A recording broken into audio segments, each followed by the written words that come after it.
What's up, guys? My name is Marcus from Core, and I'm also the president of Colorado Off-Road Trail Defenders, based out of Colorado. You're probably watching this video because you saw what happened just recently in Utah around Moab, the Gemini Bridges and Labyrinth Canyon travel management decision, which has been making a lot of waves, and a lot of people are paying attention to this, which is a very, very good thing because it was an absolutely disastrous decision. And the BLM needs to be held accountable for what they did and how their process allowed them to reach this decision. And if you're not familiar with the process and everything that we've put out, this video is in the playlist for Labyrinth Canyon, Gemini Bridges, and the Moab Travel Management. There's also 2 other videos that are in this playlist from when the project was ongoing and we were trying to solicit public comments, to tell the BLM how you felt.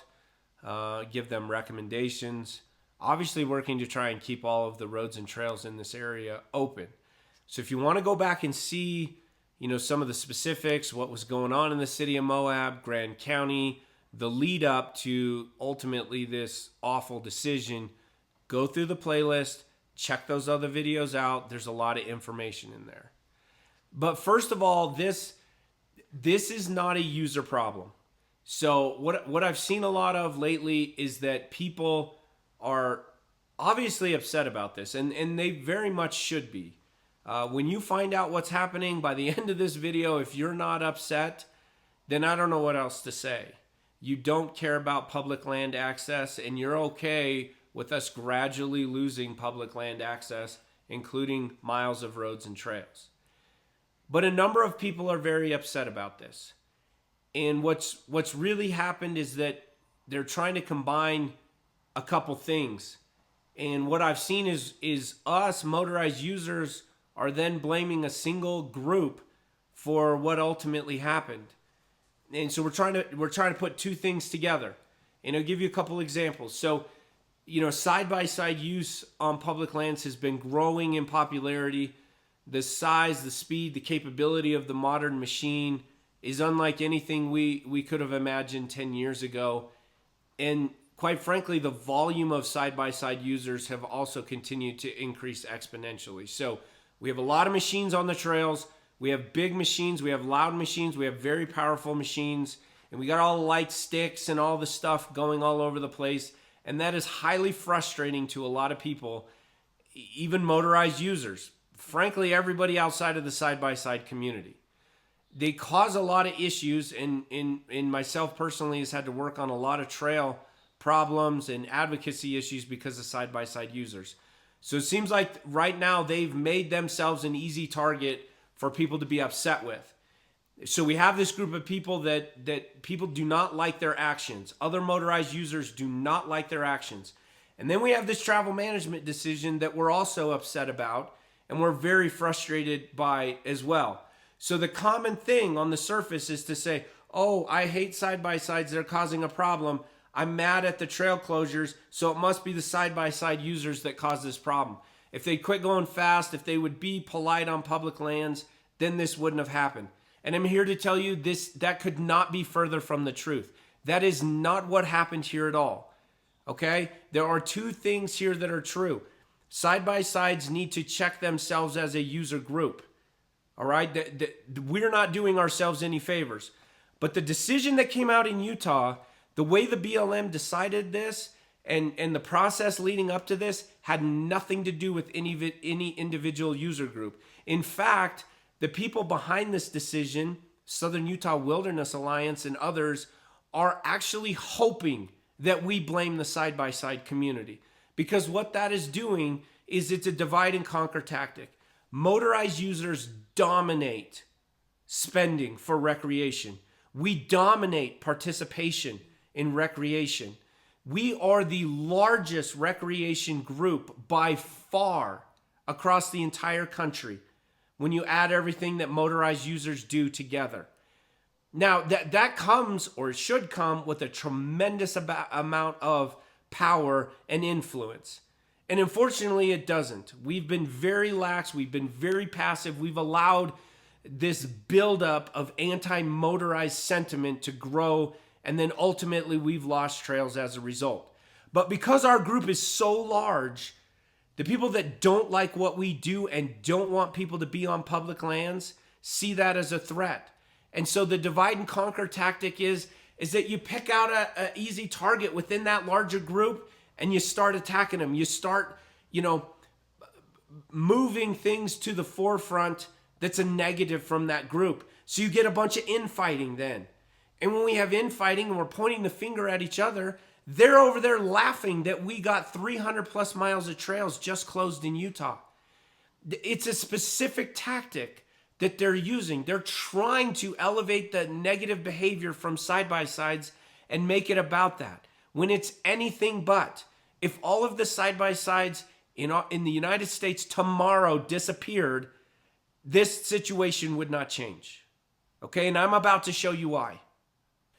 To understand what's going on, you need to understand the organization in the middle of this issue and in the middle of what's going on in Utah. And that is the Southern Utah Wilderness Alliance, and most people call it SUA for short, and even them. So let's take a look at them, and I'll explain why this isn't about side-by-sides. This isn't about other users that are trashing public lands or not picking up after themselves. That's not what's going on. This has been in the works for nearly 4 decades now. Let's go to their site and we'll even use their own words to describe what's going on here. So, according to SUA, since 1983, they have been the only independent organization working full-time to defend America's Red Rock wilderness from oil and gas development, unnecessary road construction, rampant off-road vehicle use, and other threats to Utah's wilderness quality lands. Now that's important because they say wilderness quality. So they are a wilderness advocacy group and they want to expand wilderness.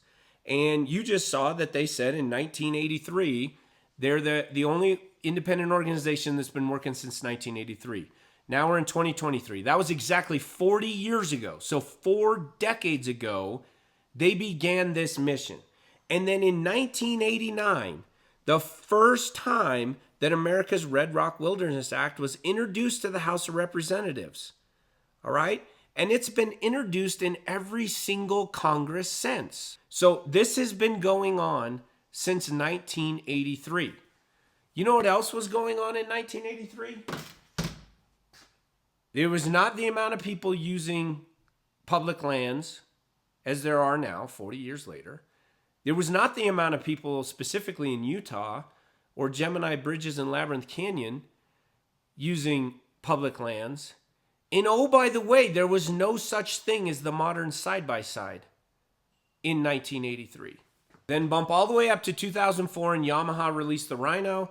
2007, Polaris releases the Razor. And then the rest is history. That's why it's absolutely irresponsible to blame this on any one user group for very, very recent behavior.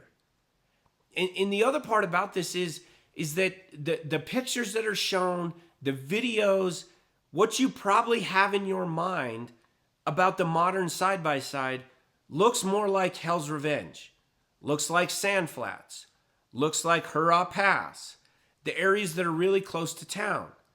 Labyrinth Canyon and Gemini Bridges is not nearly as well traveled by any user group as any of those trails closer to Moab. I've been out there many times. I've run the Hey Joe Canyon Trail several times, never seen another vehicle. Any vehicle. Not just another four-wheel drive, not a side-by-side, not a moto, nothing.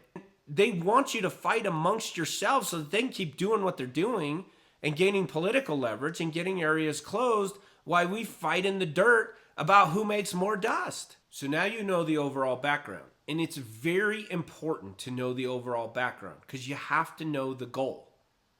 All right? And then everything that's happened now since the identification of the goal, which is Red Rock Wilderness Area.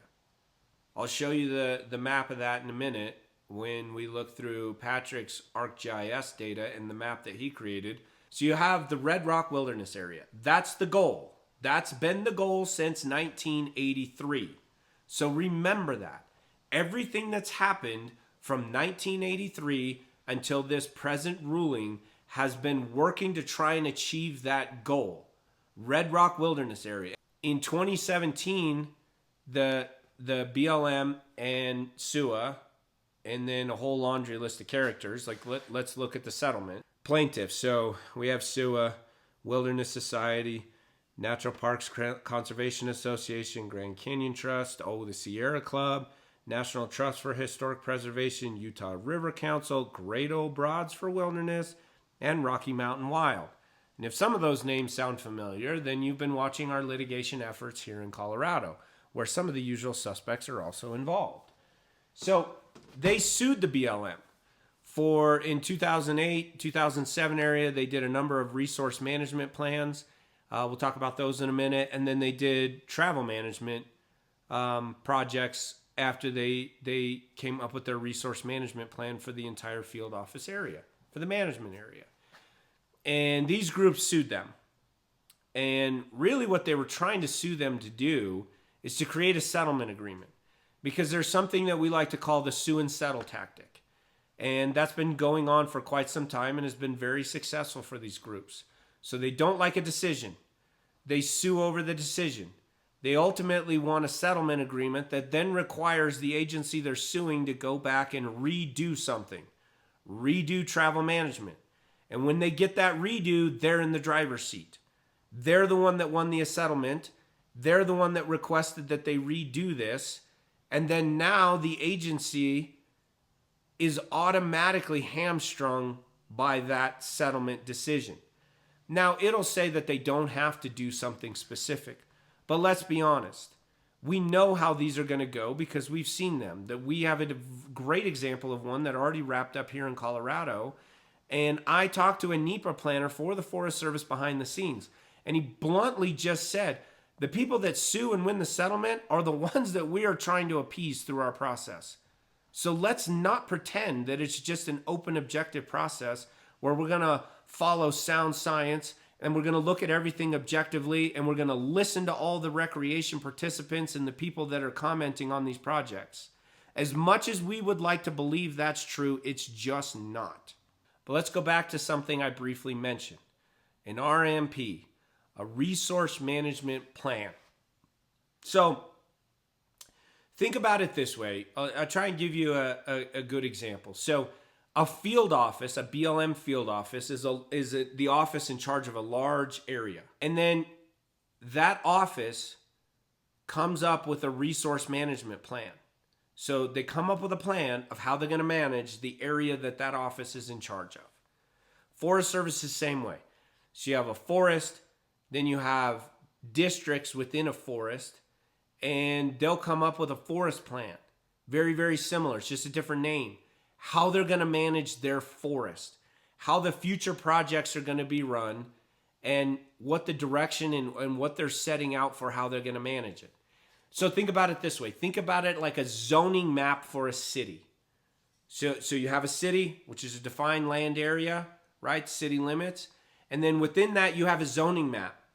And the zoning map outlines what you can do, where you can do it, and how you can do it, and what the process are you have to go through if you're going to do it. So you can say we have commercial zoning over here. We have residential zoning over here. We have parks and open space. Here's the process for building or doing anything in any one of those zones, and here's what you can and can't do. And it's not exactly apples to apples, but a resource management plan is very similar. They set out priorities. They set out what's important in there.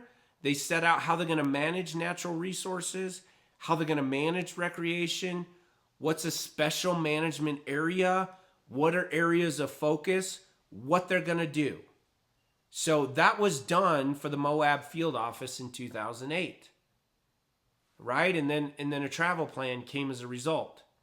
And that's what I just told you, that SUA challenged and won a settlement agreement, so they had to go back and redo the travel management plan. So that's how we got here. So they redo this plan, the BLM. We commented. We put out a lot of information for people to comment throughout the public process when they're doing a travel management plan. And some things happened during that are in our other videos we'll mention here in a minute. But ultimately what they decided was to close 317 miles of motorized routes in the final decision after running that rerunning that travel management project. So they closed routes initially in the first one that was then appealed, or that was litigated over, and then they won the settlement agreement. And now, as a result of rerunning it, they closed 317 more miles of routes. And that's nearly 30% of the routes that were analyzed in this project. So a devastating blow, and one that is really hard to explain from any logical perspective when you look at something and you're saying, you didn't close these the first time. Somebody who didn't like your decision sued you, and now all of a sudden 317 more miles are on the chopping block. So remember what I said earlier, that the goal is to get to a wilderness state. And so what sometimes happens is they'll go through many steps to get there. So we'll sue and settle, we'll close more roads. Then after we close roads, then what happens next?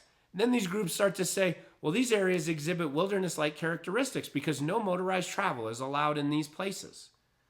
And when you look at the overlay that I'm going to show you in a little bit and compare it to SUA's comments and what the Red Rock Wilderness area is relative to the travel management area and the closures they made, they're almost identical. So they get closures, and then that's the next step, is to say, well, this is wilderness-like, so then they'll make a big push for Congress to designate more wilderness. So it is a very methodical, well-thought-out, tactical process to get there. So, but let's go back for a minute. 317 miles. I know a lot of you, understand how far a mile is. Like, a lot of us drive for our form of recreation. But think about this. So I live in central Colorado, in Buena Vista. And from here to Moab, along the fastest route, is 318 miles. And it takes me about 5 hours to drive from Buena Vista to Moab. Obviously driving well faster, quite a bit faster than what you do off-roading, even if you're a side-by-side. So from Buena Vista to Moab, that's the amount of routes that we just lost as a result of this decision. And driving at highway speeds, where over half of that trip is on I-70, and it's 75 miles an hour in Colorado, and then 80 miles an hour is the speed limit in Utah. It takes 5 hours to get there. That's what we just lost. Imagine if you drove 5 miles an hour, 10 miles an hour, like we typically do on back roads and trails, how long it would take you to drive from central Colorado all the way out to Moab. That's what we just lost in this decision. And that's reasonable to them. You got to go back to what the goal was. Increasing wilderness area, Red Rock Wilderness area. And there are good examples across the United States, 2 other ones that I can think of right off the top of my head that have been highly publicized, where the goal was already decided before any of the procedures leading up to a objective decision happened. And one is here in Colorado that we're litigating over the gulches, where the Forest Service already decided that those roads were going to be closed, and then tried to steer their process to meet that outcome. And then also out in California over Oceano Dunes, where the goal there was to eliminate motorized use entirely off the dunes. And then they started cutting it back little by little by little and restricting it with the goal of eliminating it entirely. And that was always the goal. And then the shoddy science, which has been disproven now by the Galata Scripps Institute, the shoddy science was leading to that ultimate goal. And the same thing's gone on here in Utah. So when we go through the route comments, so let's look at Patrick's ArcGIS site where he plotted everything. It's phenomenal. It is very, very well done. So it's got the routes that SUA wanted closed as one layer. It's got the actual routes that were closed as another layer. It's got the bighorn modeled habitat that they used as another layer. It's got the Red Rock Wilderness area, proposed wilderness area, as another layer. It's got the campsite data on it too. So the so-called inventoried campsites, and we're not really talking about this, but the inventoried campsites that BLM has for the project area are all listed as a separate layer too. And shock, 23% of all the campsites are closed by default because BLM's closing the roads that get to them. So they're also damaging dispersed camping outside of their camping plan through travel management, which is another angle we'll talk about in a minute. But then it also has one more important area, and this is RS 2477 roads that the state of Utah has laid claim to right-of-way, public right-of-way on there. So let's pull this up and we'll talk through a number of different data points and what all of this means, and we'll start to lay on layer by layer, and you'll start to see what's going on. So right here you can see the ArcGIS site that Patrick built with all the different layers in it. Like I said, it's a fantastic site. All the layers are over here on the left. You can scroll down through all of this stuff, everything that's on there. So right now we have the campsite inventory. We turn that off. You'll see all the dots go away. So those are all the campsites that were inventoried. We'll look at this in a minute. So this is the decision. We can even turn off wild and scenic river stuff for now. So this is the decision. Everything in red was closed in that decision. And you can see there's quite a bit of it. That was the 317 miles. But let's zoom in a little bit down here so you can get your bearings. So this is 10 Mile Canyon right there. This is Hajo Canyon right there. So then if we look at the SUA scoping comments, everything that they asked for closure is here in the dark yellow color. All right, so that's everything through the scoping comments that SUA asked for closure.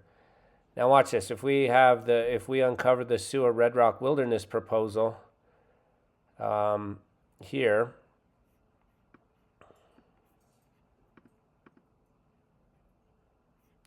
there it is. So you'll see all of that in pink is the Red Rock Wilderness proposal that SUA has. If I can get it teed up here, so you see all of these routes that have been closed throughout this wilderness area. Everything that either comes down here next to or has access down here through the Green River, Labyrinth Canyon, also 100% closed. So that's why I say when you see the end result, that you know that this is the goal, is this pink area, and then all of these routes which were commented on for closure within the pink area, and then all of a sudden we take, if we take that section away, and you see all the, the routes that match up with that ended up being closed. And then BLM didn't even think that was enough, so then they closed a whole bunch of stuff clear over here. And if we zoom in and look at a couple of these, you're going to notice a couple things. So if we click on 10 Mile Canyon, it'll give you the route report and then the rationale for what they did. And so this one, it's very difficult to get all the way to the Green River down 10 Mile Canyon if you have a full-size motorized vehicle. Just because of the geography and the orientations of things, and depending on what the last flood looked like as it was going in there. But there's a couple things in here that you want to look at. So they're saying, as well as to minimize known visual and noise-induced conflicts with non-motorized users on the Green River.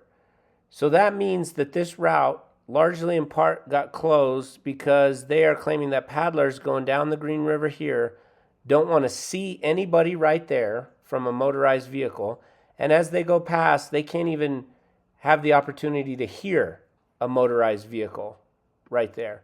That's basically what this is alleging, and that the route in here is hard to find, and that it's deteriorating, and well, it goes down a wash. It gets rearranged every single time that runs.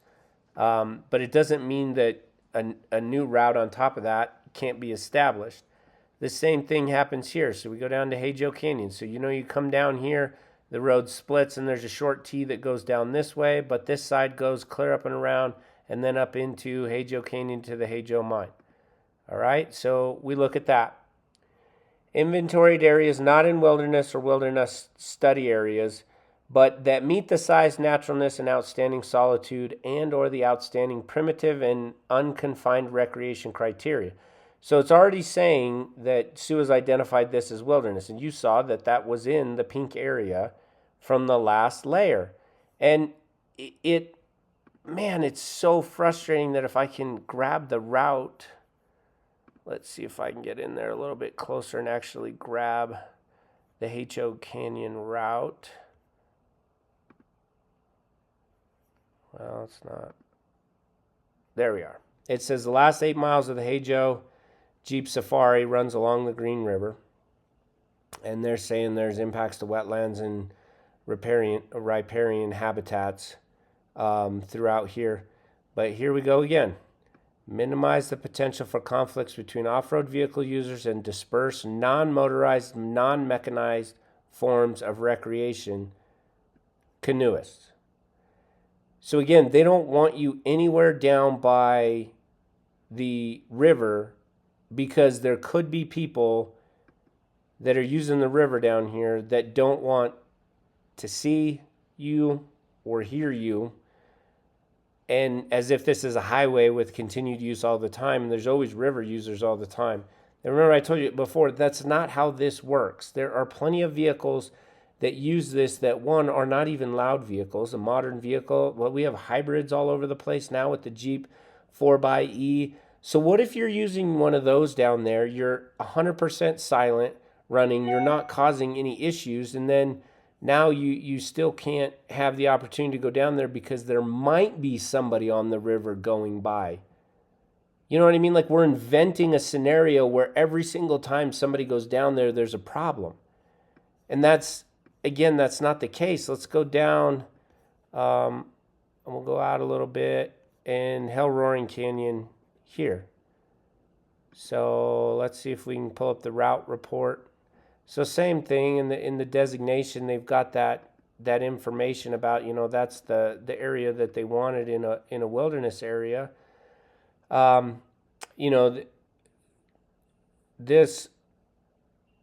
was one of the ones that I think. So they're saying that it's within desert bighorn sheep lambing habitat. The route's in disrepair from when it was a uranium mining exploration road in the 1950s. But again, it's in a wash.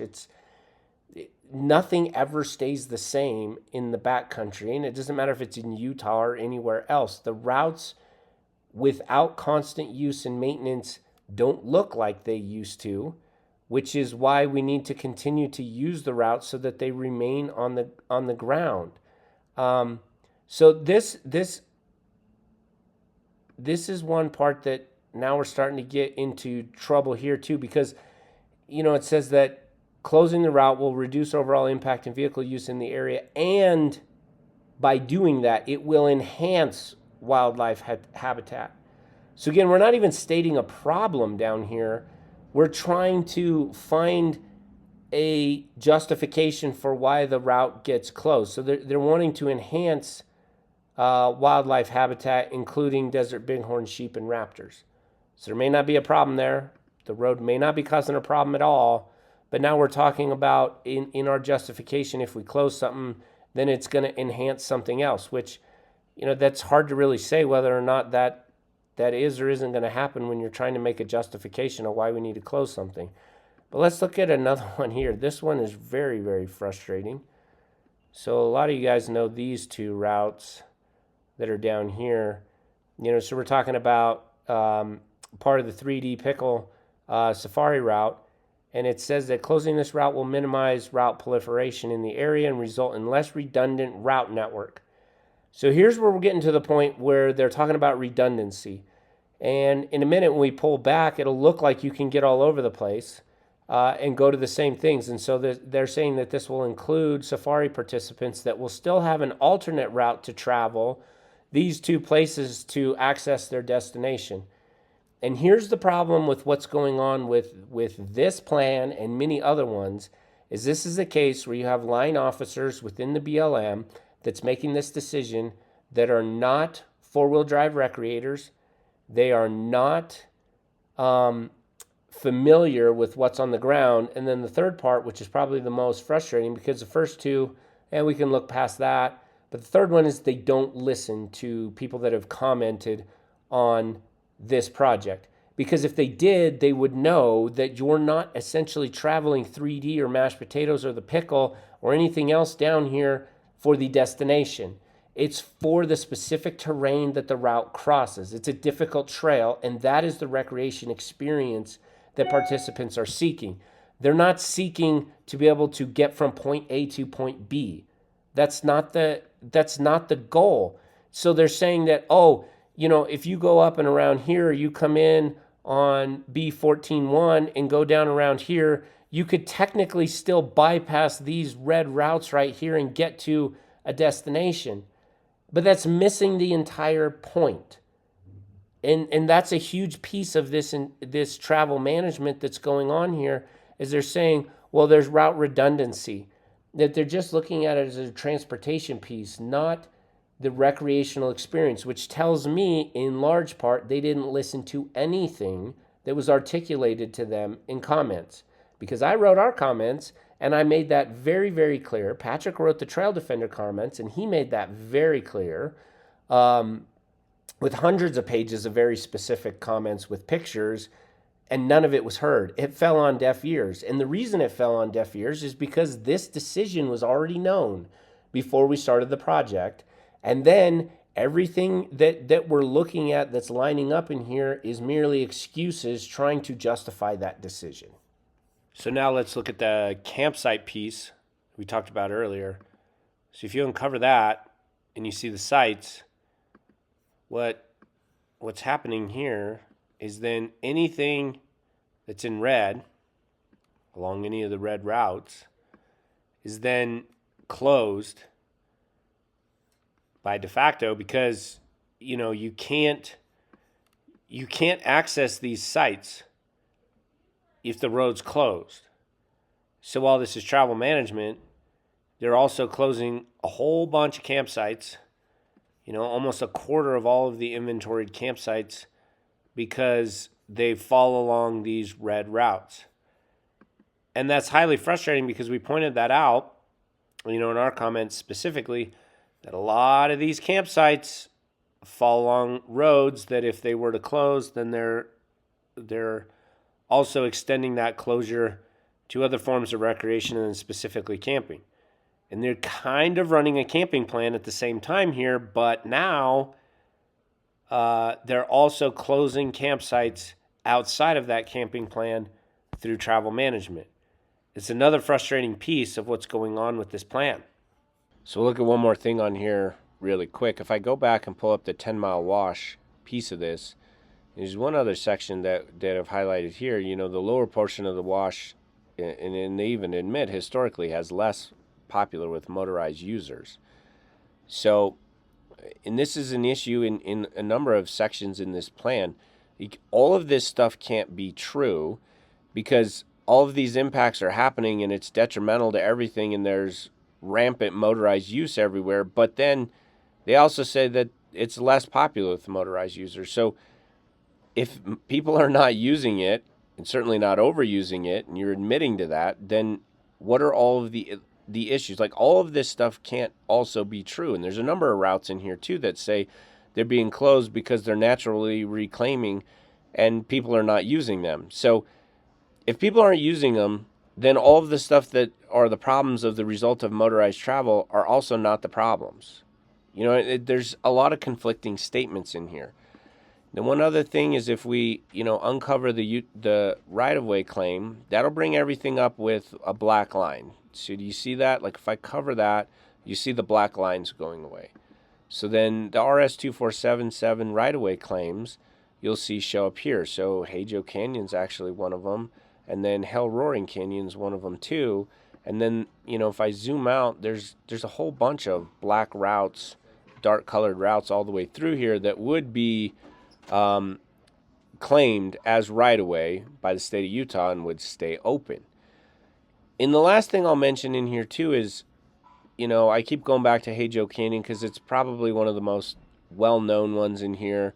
And they're telling us we should be fortunate because 98% of safari routes are still open that can be used. But why not all of them? I mean, we're not the fortunate ones that they're closing trails, and they're making it sound like we should be acting like we're fortunate over the decision, and that's not true at all. There is a lot of stuff that's happened all out in this entire project area by users, motorized groups, volunteers, people on the ground that have actively been participating in helping BLM manage our public lands for decades. And this decision doesn't just devalue that, it removes all value from that. Thanks for your work. Now we're just going to close the trails to you so you can no longer use them. I personally know people that have worked on Hey Joe Canyon, that have put up signs, that have done, off-trail mitigation, that have trimmed back tamarisk, that have done a lot of stuff in the whole area. Like, you go out there, there's signs, there's fences, there's barriers, there's all kinds of things that have been done by volunteers in, a show of good faith and effort to participate in actively managing the area to keep our trails open, to keep our users doing the right thing. And this removes all of that. They don't care about any of that. They're just going to close it. You can start to see how all of those things are lining up to what that ultimate goal of closing these routes are. Because the user conflict thing is absolutely mind-boggling, because it's actually a real term that is an umbrella term for two separate things. So you say user conflict, and that sounds like a big deal to the unknowing person, but it's actually split into two very distinct, very separate subgroups that have been studied. And one of them is an interpersonal conflict. So I can give you a couple examples, like two things trying to occupy the same space at the same time, causing conflict amongst one another. An easy one for us out in Colorado, because we have a lot of rafting here, rivers, fly fishing, is people fishing in a certain part of the river. So they're fishing right here, and paddlers are trying to come down through right where they're fishing. So you can't have both things going on at the exact same time. It's an interpersonal conflict. Okay? And they do. They get very heated about this scenario. And then another one is like on a single track trail. So you have a single track trail, and maybe people are hiking up a steep section of single track trail, and maybe mountain bikers are coming down that same single track trail in the other direction as an awesome downhill, and those two things are not quite compatible. There's an interpersonal conflict that happens there. The key with those are they're very definable on the ground. You can pinpoint them because there is a conflict going on. And then you can manage for that too, because they're very definable and you can pinpoint them. So you can make decisions, right? Like maybe a trail is only for one user group and not for the other because of this. Maybe it's time frames. Maybe it's a number of different things. But the key is that it's very definable, in which case you can make decisions off of it. Now here's the second one. Social values conflict, right? Social values. That sounds serious, but really it is, I don't like what you do. I find conflict in what you do. I feel my social desirable form of recreation is morally superior to yours, and I don't like it. And we've studied this. Not we, not me, but it has been studied. I wrote an article in Crawl Magazine not that long ago highlighting 3 very distinct studies that were done to look at social values conflict versus interpersonal conflict. And guess what? In all 3, the social value conflict measured, I don't like what you do, was way higher than an actual interpersonal conflict.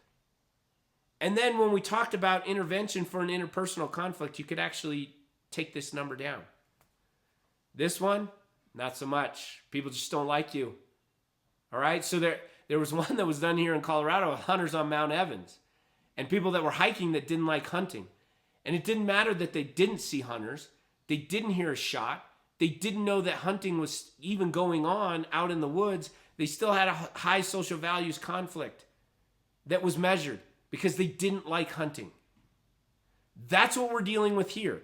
And so everywhere you see that they're prioritizing river users over noise is a social values conflict. They're placing emphasis on that. They're giving credibility to that, which you can't manage for because it's a personal opinion. I emotionally don't like what you do. So I find conflict. Right? Like that's an internal thing. If I find conflict emotionally, a social values of what you don't like, that's my issue, not yours. That's what's going on here. They're saying that because two routes, the Hajo Canyon route, which is the most famous one because safari route there, very, very highly desirable one, runs up the section of Green River there after you drop down into Labyrinth Canyon, that if there are people on the river, those people on the river are so important and their emotional feelings are so fragile that if they hear or see a motor vehicle, or even the chance that they might hear or see a motor vehicle, that social values conflict is weighted so heavily that the road is now closed. That's what it is. They don't want anybody going down there to the river because they don't want to hear the chance at hearing a motorized vehicle. All right, now I've been on Hajo Canyon many times. I already told you that. Actually, I've never seen a paddler in the water, and it's really hard to see the water because of all the tamarisk that's down there along the river, but you can see it in a couple places. I've never seen a boater, and I've never seen another motorized user down there. So this user conflict that is this massive issue may not be that big of an issue, and it may be emotionally driven. And we're the ones that are losing as a result. Our form of chosen activity is morally inferior to those other users, so they're closing our access now. That's what's going on. And I can tell you that the definition of fragmented habitat does not match what they're saying out there in Utah. And I'll give you a couple examples. So most of the time when they talk about fragmented habitat, that is a forested area that has then been cut down, or you have a larger forested area, and right down the middle, they build a major highway, like an interstate. Or they cut down a whole bunch of the forest for farmland. And now you have habitat on either side of that is not easily accessible through the middle because of, you don't have any cover, so animals are more susceptible to being preyed upon. Or if they're running across interstate highway while people are going 80 miles an hour, they're taking their life in their own hands every single time they would cross from one section of habitat to the other. That is what is talked about fragmenting habitat, not what's going on in Utah. So last November, I was out there and I was on the White Rim Trail. From the driver's side of the road, there was several bighorn sheep that walked up, didn't even break stride, didn't even look down, didn't speed up, casually continued walking across the road as if it wasn't even there, and then continued up the other side onto some rock outcroppings. Their habitat was not fragmented by the White Rim Road there. They could clearly go from one side to the other and didn't even know that the road existed right there. So I picked out a few examples there to highlight, the user conflict and also some of the wildlife issues. There's numerous problems up and down this entire plan. We just highlighted a few, for the sake of the video. We could spend 3 hours on this plan as to the inconsistencies that are present there. Also, the 7-Up Trail is 4-wheel drive trail is being closed because of user conflict issues with so-called mountain bikers too. So there's a number of things that are happening. But basically what we're trying to do is that, when you know that you want to close something, then really what we usually call is confirmation bias. Like you're trying to take all of this stuff and confirm what you already have decided. Like this is what's going to happen, and now I'm taking all this stuff to try and justify that decision for closure. And why would the BLM do that? Well, unfortunately, a lot of people try and remove themselves from politics, and they don't want to involve political things in their everyday life. And certainly we're upset when it involves our entertainment, whether it's invading sports or now, unfortunately, recreation. But the reality is sometimes politics finds you. You can do your best to avoid it and pretend it's not there, but eventually it will come and it will find you. And that's what happened here. We ran into a political buzzsaw.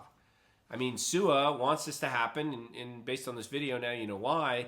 They helped get several of the Grand County commissioners elected at the time that this plan was going through, and then Grand County exerted their right as a cooperating agency to participate in this project, and they sent a recommendation to the BLM for all of these routes to be closed that SUA wanted closed.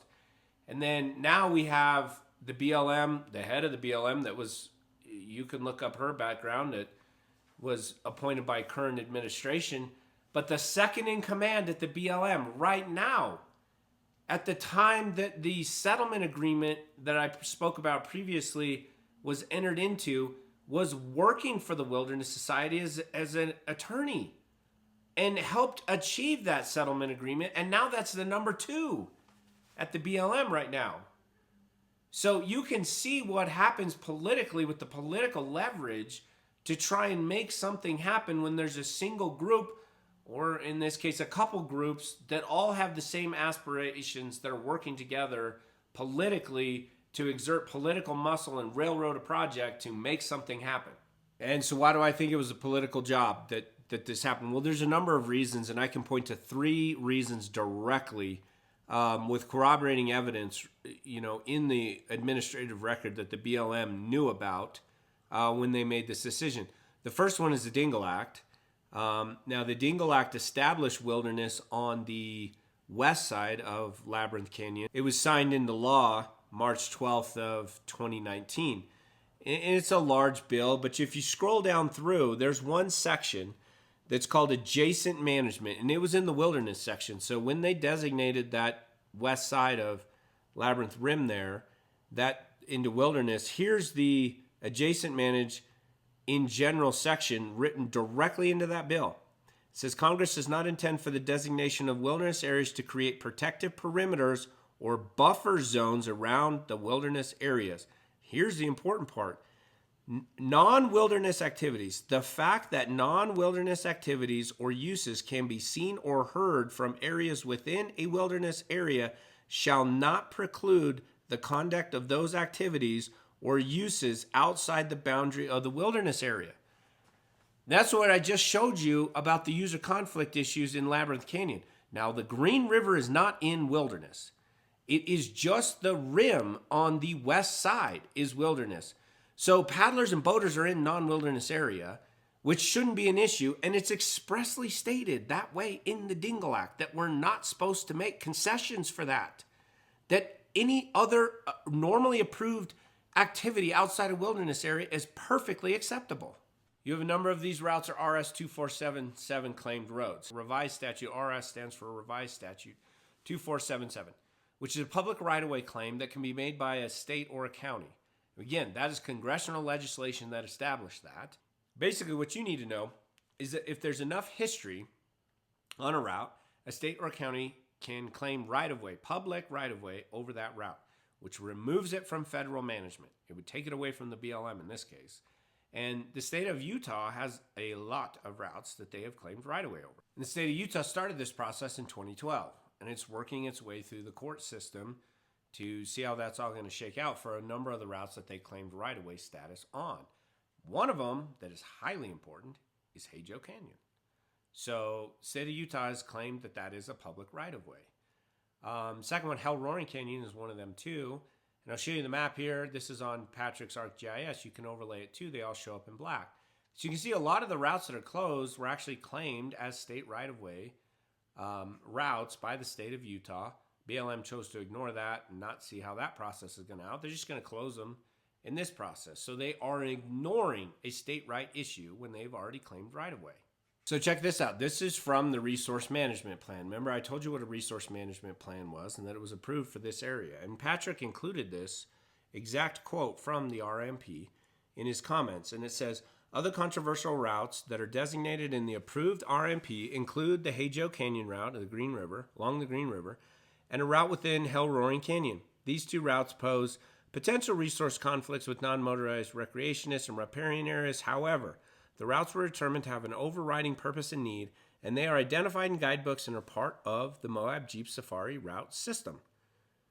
So there you go. Their own resource management plan prioritized these two routes as necessary to the public and to four-wheel drive recreation. So that's in the RMP. So the decision clearly violates their own resource management plan, which it doesn't mean they can't make a decision within the resource management plan, but they would have to amend the resource management plan to change what it says before they're going to manage for it. There's actually one more thing then, the Administrative Procedures Act, which Congress identified. That's kind of like a public Bill of Rights Act. When a government entity runs a project, they have to follow certain steps and they have to do certain things. There's been several court cases that have been won against the government when they don't do exactly that. And one of them was also highlighted in Patrick's comments.